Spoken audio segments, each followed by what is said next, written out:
여러분, 제가 고민이 있어요. 저녁으로 짜장면을 먹을까요? 짬뽕을 먹을까요? 치킨을 먹을까요? 피자를 먹을까요? 파란색 옷을 살까요? 빨간색 옷을 살까요? 모르겠어. 죄송합니다. 자, 오늘도 한국문화 팟캐스트에 오신 여러분 환영합니다. 전 진행자 션입니다. 오늘 제가 왜 이렇게 앞에 이상한 발연기를 했냐면 오늘의 주제가 선택장애이기 때문이에요. 여러분, 선택장애라는 말 들어보셨어요?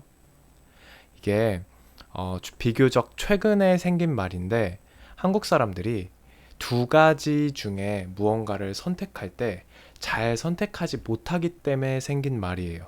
예를 들어서 오늘 카페를 갈 건데 A 카페를 갈래? B 카페를 갈래? 이거 두 개를 고민하는데 한쪽은 커피가 맛있고 근데 자리가 좁고 여기는 자리는 넓은데 커피가 좀 맛없다. 그러면 어디를 갈 거냐? 이거에 대해서 계속 고민을 하는 거예요. 그리고 이거를 쉽게 결정을 내리면 선택장애라고 부르지 않는데 이거를 쉽게 결정하지 못하고 굉장히 오랜 시간 동안 고민하는 사람들이 꽤 많이 있습니다. 그런 사람들을 선택장애가 있다 이런 식으로 불러요. 그래서 오늘은 선택장애를 겪고 있는 한국 사람들에 대해서 이야기를 해보려고 합니다. 실제로 한국에서는 굉장히 많은 사람들이 선택장애를 겪고 있어요. 저도 곧바로 결정하는 부분도 있지만 정말 결정 못하고 답답할 만큼 결정 못하는 게 있거든요. 예를 들어서 오늘도 제가 놀러 산책을 갔다 왔는데 산책 갈 때 어디를 갈지를 놓고 굉장히 많이 고민을 했어요. 오늘 바람이 많이 분다 그래서 한강은 좀 추울 것 같은데 한강에 가고 싶고 그리고 한강 말고 다른 거리를 가면 바람을 좀 덜 맞을 수 있지만 이건 또 저번에 갔다 왔고 또 어딜 가지 하면서 고민만 한 1시간 한 것 같아요. 이게 누가 보면 되게 답답하겠지만 실제로 많은 한국 사람들이 이런 현상을 겪고 있습니다. 선택장애가 대표적으로 어떤 게 있는지 좀 알아볼게요. 직장에서 점심 메뉴를 이제 회사 사람들이랑 먹을 때 고르잖아요. 그때 선택장애가 정말 많이 발생해요. 점심을 먹으러 갈 때 오늘 뭐 먹을까요? 라고 물어보면 글쎄요, 저는 다 좋아요. 이렇게 말하는 사람들이 정말 가득합니다. 누군가 한 명이 나서서 정해줘야 돼요. 중국 음식 먹을까요? 한국 음식 먹을까요? 일본 음식 먹을까요? 이거를 막 다 물어보면서 모두가 다 동의할 때까지 결정을 못 하는 거예요. 그런 게 굉장히 많고요. 실제로 저희 회사도 이걸 쉽게 정하지 못합니다. 다 좋거든요. 그리고 야식으로 뭘 시켜 먹을지 이런 것들을 진짜 많이 고민해요. 그래서 한국에는 야식을 뭘 먹을지를 대신 정해주는 룰렛 같은 이런 컴퓨터 프로그램도 있어요. 그리고 옷을 살 때 제가 아까 연기를 이상하게 했지만 검은 옷을 살까 파란 옷을 살까 어떤 모자를 사지 이 모자랑 이 모자랑 어떤 게 더 예쁘지 막 친구들한테 물어봐 가면서 어떤 게 더 예뻐 보여 어떤 게 더 좋아 보여 하면서 정말 오랜 시간 고민하는 사람들이 많이 있다고 해요. 그리고 한국에서는 굉장히 많은 사람들이 올리브영이라는 가게에서 화장품을 사거든요. 그런데 이 화장품 가게가 화장품이 워낙 많아요. 그래서 여기서 뭘 사야 되냐를 엄청 고민합니다. 그래서 저도 똑같은 로션인데 이거랑 이거 중에 뭐가 더 좋은 거지? 얘는 왜 1,000원이 비싸지? 얘는 왜 1,000원 싸지? 안 좋은 건가? 하면서 고를 때마다 스트레스를 받아요. 선택장애가 있으면 고민을 계속하고 결정을 못하기 때문에 스트레스를 받습니다. 여행지 갈 때도 선택장애가 있으신 분들은 정말 많이 힘들어 하세요. 저는 여행지를 선정할 때만 고민을 하고 선정하고부터는 사실 고민을 별로 안 하거든요. 그런데 꼭 최선의 장소, 가장 좋은 장소만 가야 하는 사람들이 있어요. 그런 사람들은 대중교통은 뭘 타고 갈지, 한 지역에서 한 지역으로 이동할 때는 또 뭘 타야 좋은지, 또 음식점은 어디가 최고인지, 여기 인스타그램 다 찾아보고 뭐 이런 거죠. 근데 이거는 계획적인 거지 선택장애까지는 아니지만 어쨌든 이것도 둘 중 하나를 뭘 하지 하면서 계속 결정하지 못하는 사람들이 정말 정말 많아요. 그리고 친구를 만날 때 이거는 확실히 한국 사람들만의 특징이 아닐까 하는 생각이 들거든요. 이거는 확실히 한국 사람들만의 특징이 아닌가 하는 생각이 들거든요.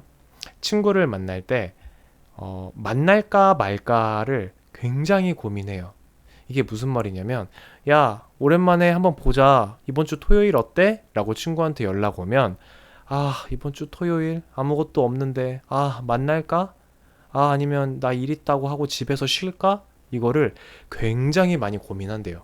저는 만나자 그러면 그냥 바로 나가거든요. 한국 사람들이 주중에 일을 워낙 많이 하는 사람들이기 때문에 주말은 좀 쉬고 싶은 게 있는 거죠. 근데 또 친구는 오랜만에 보고 싶은 거예요. 그래서 그냥 잠깐 만나고 들어올까? 아니면 그냥 쉴까? 이걸로 엄청 고민을 하는 거예요. 근데 그 마음이 좀 이해가 되죠. 그런데 이거를 그냥 좀 고민하다가 선택하면 선택 장애가 아니겠죠? 이거를 계속 고민합니다. 일주일 동안 막 고민하는 거예요. 월요일, 화요일, 수요일, 목요일, 금요일까지 계속 고민해요. 실제로 그렇게 고민하다가 안 나간다고 하는 사람도 많다고 해요. 이게 제가 나중에 주제로 다루겠지만 MBTI라고 있어요. 한국의 성격 유형 검사거든요. 정확히는 한국의 성격 유형 검사는 아니고 세계적으로 유명한 검사죠. 근데 이제 거기에 한국 사람들이 내성적인 사람들이 많이 있다고 해요. 그러니까 사람들을 만나면서 회복을 하는 게 아니라 집에서 혼자 쉬면서 회복하는 사람들이 많이 있다는 거죠. 그래서 이런 거에 선택장애가 많이 나타나지 않을까 싶어요. 그리고 공부할 때, 저는 이거 언어 공부할 때 조금 오는 건데, 시간이 좀 부족한 날은, 스피킹 연습을 할까, 리스닝 연습을 할까, 이런 것들이 좀 고민이 돼요. 물론 시간이 없으니까 뭐 바로 정하긴 하는데, 이것도 매번 고민이 됩니다. 이런 사람들이 있다 보니까 되게 재밌는 특징이 있는데요. 서브웨이 주문하는 걸 정말 힘들어합니다. 혹시 서브웨이 그 샌드위치 가게 아시나요? 자기가 빵부터 들어가는 속재료, 소스 이런 거 다 결정하는 그런 가게거든요. 그러니까 선택장애가 있으신 분들은 가게에 들어가면서부터 약간 긴장을 하는 거예요. 저 4개 중에 뭐 고르지? 그래서 처음 가신 분들은 거기서 한참 동안 고민하고 서 있어요. 그래서 뭐가 좋은지 모르니까 그냥 아무거나 넣어주세요. 많이 나가는 거 넣어주세요. 이렇게 하는 분들이 진짜 많아요. 그래서 에이 말도 안 돼. 자기가 먹을 음식인데 그렇게 고민하냐라고 하실 수 있겠지만 실제로 제가 서브웨이에서 파트타임 아르바이트를 했었거든요.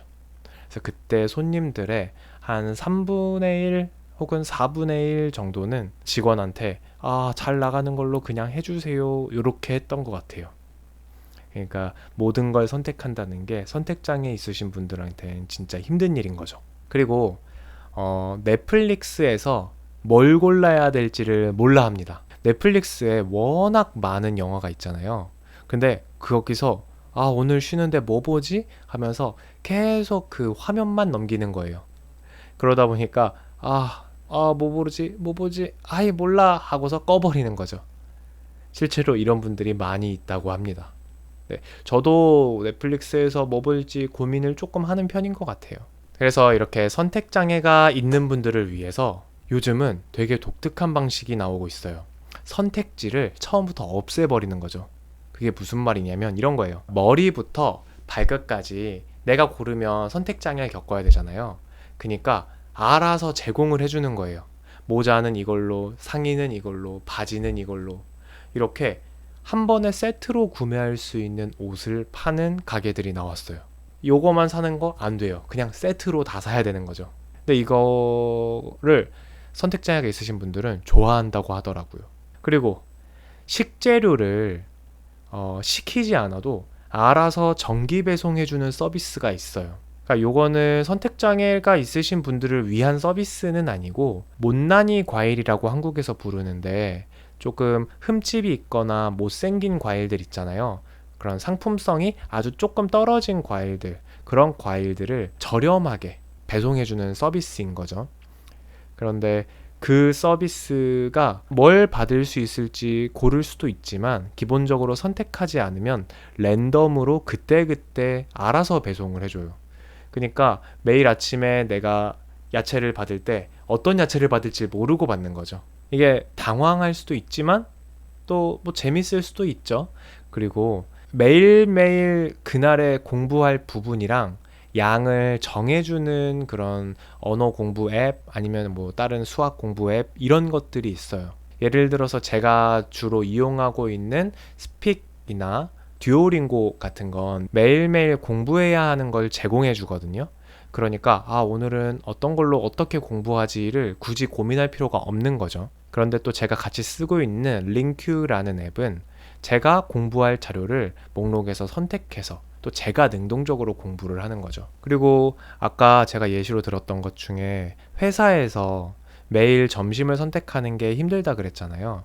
그러다 보니까 점심마다 도시락을 랜덤으로 그때그때 다르게 해서 보내주는 서비스가 또 한국에서 유행하고 있어요.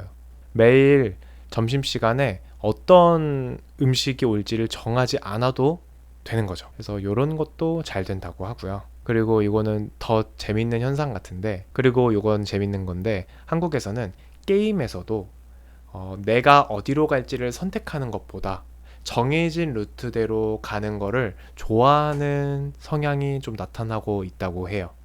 근데 이런 게 문제점이 조금 있기도 해요. 뭐냐면 선택장애가 있으신 분들한테 선택지를 주면 오히려 싫어하게 되는 거죠. 그냥 알아서 골라주기를 바라는 거예요. 그러니까 이게 자기가 알아서 선택해야 될 부분들까지도 남한테 선택을 넘기는 거죠. 근데 이게 마냥 좋다고 보기는 힘들지 않을까 싶어요. 그렇다고 선택 장애가 있으신 분들은 다 오케이 하는 것도 아니잖아요. 누가 선택해 줬는데 그거에 불만이 있을 수도 있는 거예요. 선택을 못하니까 성과도 더 안 좋게 나오고 이러한 문제점이 조금은 있다고 해요. 자, 그럼 왜 이런 일이 벌어졌을까 생각을 좀 해보면요, 요런 게 있는 것 같아요. 개인적인 저의 생각입니다. 남들을 배려하는 문화 때문인 것 같기도 해요. 내 선택을 남이 싫어하면 어쩌지? 하는 그런 배려 때문에 오히려 선택을 안 하게 되는 것 같기도 합니다. 요건 좋은 거죠. 내가 선택했을 때 이 사람이 싫음에도 따라가지 않을까 하는 것들을 고민하는 것 같아요. 요건 좋은 부분인데 또 안 좋은 부분 때문에도 있습니다. 책임을 지고 싶지 않은 성격 때문이기도 해요. 내가 어떤 선택을 했을 때 그게 결과가 안 좋을 수 있잖아요. 그러니까 어떤 음식점을 내가 선택해서 갔는데 맛이 없었다. 그럼 그거 내 탓이잖아요. 이런 것들을 경험하고 싶지 않은 거죠. 차라리 남이 선택해서 맛 없어도 남이 책임졌으면 좋겠다. 이런 마음이 조금 있는 것 같아요. 또 한 가지는 진짜로 한국 사람들은 자기 취향을 잘 모릅니다. 사실 한국 사람이라고 하면 너무 일반하긴 한데 선택장애가 있으신 분들 중에 상당수는 자기의 진짜 취향을 잘 모르실 거예요. 남의 입장, 그런 시선 이런 걸 신경 쓰느라 자기 취향, 자기 선호 이런 것들을 탐구하고 알아볼 기회가 별로 없어요. 어렸을 때부터 그런 걸 경험할 일이 없었습니다. 실제로 제가 학생들을 많이 만나는 일을 하는데 학생들에게 꿈을 물어보거나 취향을 물어보면 그런 걸 생각해 본 적도 없고요. 그런 것들을 뭐라고 말해야 될지도 몰라 합니다. 어렸을 때부터 그랬기 때문에 커서도 선택장애가 있는 게 아닐까 싶어요. 만약에 한국인 친구가 있으시다면 그 친구가 선택장애로 뭘 못 고르고 있고 물어보는 거죠. 어떤 게 더 좋을 것 같아? 라고 했을 때 너가 알아서 골라 라는 대답보다는 진짜 골라주면 본인이 알아서 선택할 겁니다. 골라준 게 마음에 들면 이걸로 할 거고 골라준 게 마음에 들지 않으면 다른 걸로 할 거예요. 그러니까 골라준 거 안 했다고 서운해하지 마시고요. 그냥 편하게 골라주세요. 여러분들의 나라에도 선택장애라는 게 있나요? 아니면 이거는 한국에서만 일어나는 좀 특이한 현상인가요? 댓글로 알려주시면 재밌을 것 같습니다. 그리고 제가 궁금한 게 있는데, 이 팟캐스트를 들으시는 분들이 저의 말이 너무 빠른지, 혹은 발음이 뭉개지는지, 이런 것들 알려주시면 다음 영상 제작하는데 도움이 될 것 같습니다. 그러면 오늘도 들어주셔서 감사합니다.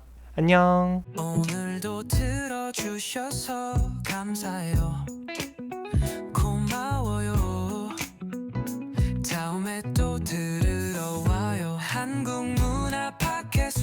즐겁고 편